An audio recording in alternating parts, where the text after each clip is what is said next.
Halo sahabat catur, pada video kali ini saya akan membagikan sebuah partai catur yang sangat indah yang dimainkan oleh seorang legenda catur masa lalu, Paul Morphy. Charles Paul Morphy adalah seorang pecatur Amerika. Dia dianggap sebagai master catur terhebat di masanya dan juara dunia kedua tidak resmi tahun 1858-1860. Dia memiliki karir catur yang sangat cemerlang, tetapi pensiun dari permainan saat masih muda. Fischer dan Anand menempatkan Morphy di antara 10 pecatur terbesar sepanjang masa, dan Fischer menggambarkannya sebagai mungkin pemain paling akurat yang pernah hidup. Morphy lahir di New Orleans dari keluarga kaya dan terpandang. Dia belajar bermain catur hanya dengan menonton pertandingan antara ayah dan pamannya. Keluarganya segera mengenali bakat bocah itu dan mendorongnya untuk bermain di pertemuan keluarga. Dan pada usia 9 tahun dia dianggap sebagai salah satu pemain terbaik di kota.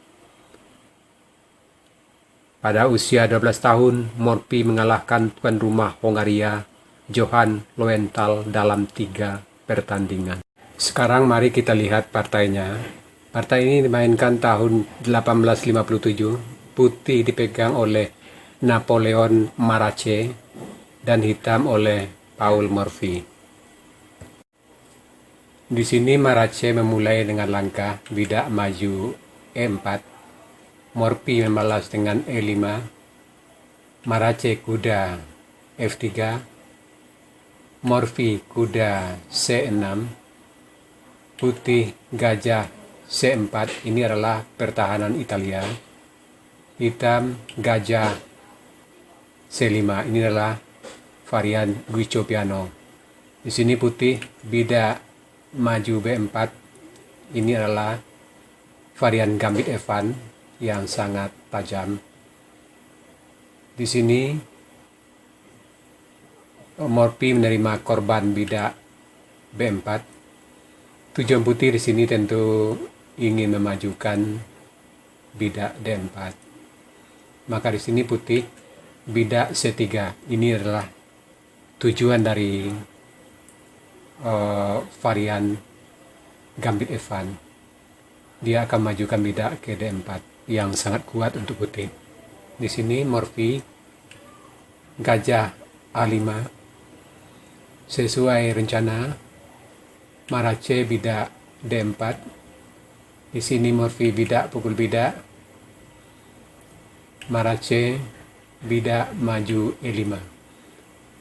Di sini sebenarnya langkah yang paling populer yaitu putih rokade, kuda F6, bidak maju E5, bidak D5, mengancam gajah, bidak pukul kuda F6, D pukul gajah C4, F pukul G7, benteng G8, benteng E1 skak, gajah E6 menutup, dan posisi masih tetap berimbang. Kita kembali ke langkah partai.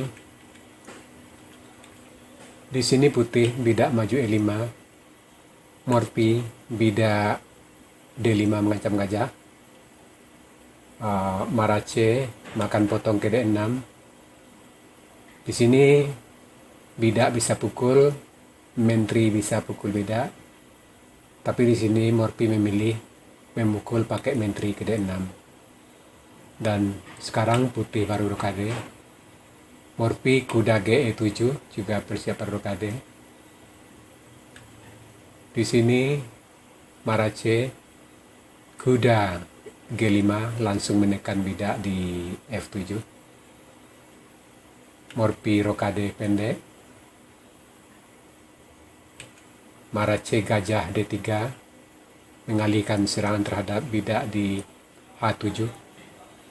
Di sini Morphy gajah F5 mengajak pertukaran gajah. Marace pukul gajah, Morphy pukul gajah. Marace gajah A3 mengancam Menteri dan benteng di F8. Menteri pindah ke G6. Marace pukul benteng.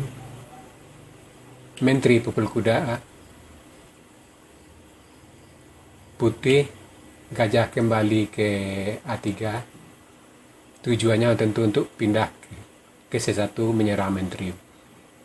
Di sini Morphy bidak pukul bidak C3. Sesuai rencana, Marace gajah C1 mengancam Menteri. Menteri mundur ke G6. Gajah F4.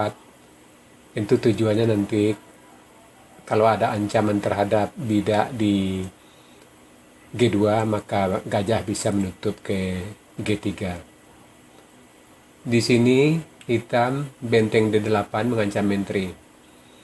Menteri C2. Morphy kuda C D4 mengancam Menteri.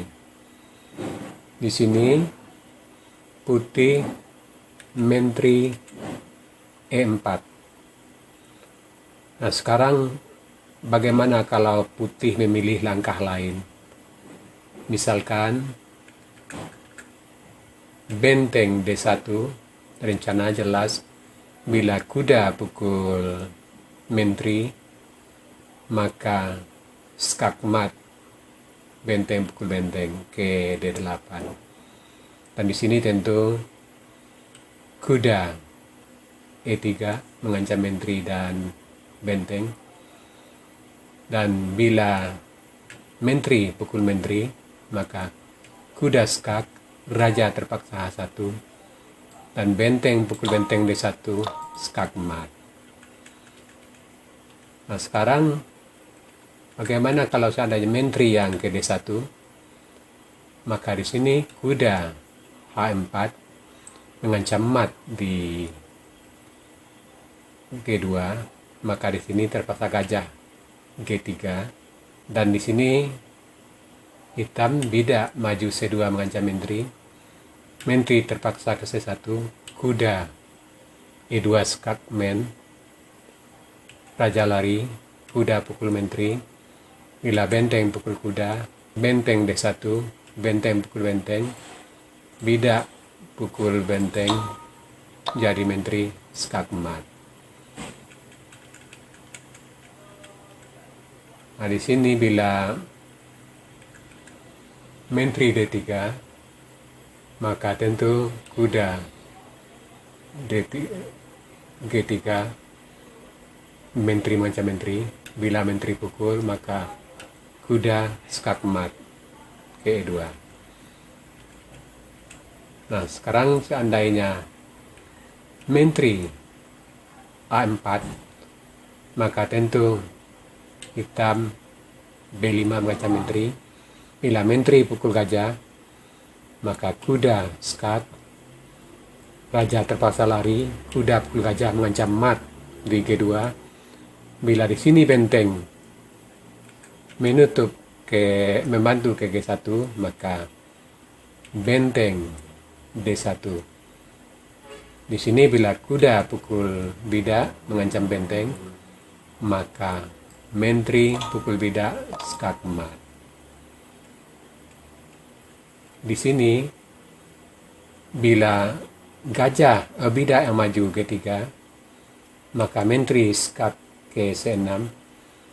Di sini raja lari mat di Menteri G2, maka terpaksa bidak maju F3 menutup skak di H1. Maka Menteri pukul bidak tetap skak, benteng terpaksa pukul, benteng D1 skak, benteng tutup F1, dan benteng pukul benteng skak mat. Nah, sekarang kita kembali ke langkah partai. Di sini Menteri E4 dan Morphy melanjutkan dengan kuda G3 dan Marace, Mentri, pukul Mentri, dan Morphy, Skakmat ke E2.